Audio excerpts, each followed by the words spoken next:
এই নোটগুলি স্কিল যোগীর গাইডবুক থেকে নেওয়া হয়েছে। লিঙ্ককে নিচে বিবরণে দেওয়া আছে। এখন আমরা শিখব কোল বিদ্রোহ সম্পর্কে। কোল বিদ্রোহ সংঘটিত হয় 1831 থেকে 32 সালের মধ্যে। ব্রিটিশ শাসনের আগে কোল উপজাতিরা স্বাধীনভাবে সিংভূম, মালভূম এবং ছোটনাগপুরের কোলহান অঞ্চলে বসবাস করত। তারাহ, মুন্ডা এবং ওরাও গোষ্ঠীতে বিভক্ত ছিল। জীবনযাত্রার উপায়: কোল জনগোষ্ঠী কৃষিকাজ এবং বনসম্পদের উপর নির্ভর করেই জীবিকা নির্বাহ করত। বিদ্রোহের কারণ: 1820 সালে ইস্ট ইন্ডিয়া কোম্পানি ছোটনাগপুরের শাসনভার গ্রহণ করলে কোল জনগোষ্ঠী ভীত হয়ে পড়ে।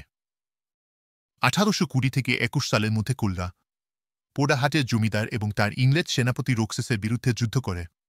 এই যুদ্ধ চাইবাসায় পরাজয়ের মাধ্যমে শেষ হয় এবং কোলরা আত্মসমর্পণ করতে বাধ্য হয়। ব্রিটিশ শাসনের নতুন রাজস্ব নীতি এবং বিচার ও আইন ব্যবস্থার পরিবর্তন কোলদের ওপর চরম নির্যাতন চালায়।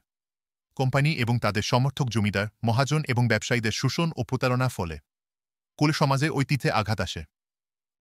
এই অত্যাচার ও নির্যাতনের বিরুদ্ধে প্রতিরোধ গড়ে তোলার জন্য 1831 সালে শুরু হয় কোল বিদ্রোহ।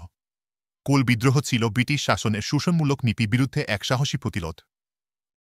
আশা করি তোমরা এই বিষয়টি ভালোভাবে বুঝতে পেরেছ। এরকম সহজ নোটসের জন্য স্কিল যোগীর গাইডবুক কিনে ফেলো। স্কিল যোগী মেম্বারশিপ নিয়ে আমাদের ওয়েবসাইটে সমস্ত কন্টেন্ট এবং হোয়াটসঅ্যাপে ডাউট ক্লিয়ারিং সাপোর্ট পেতে পারেন। তাহলে আজই স্কিল যোগী ভিজিট করুন।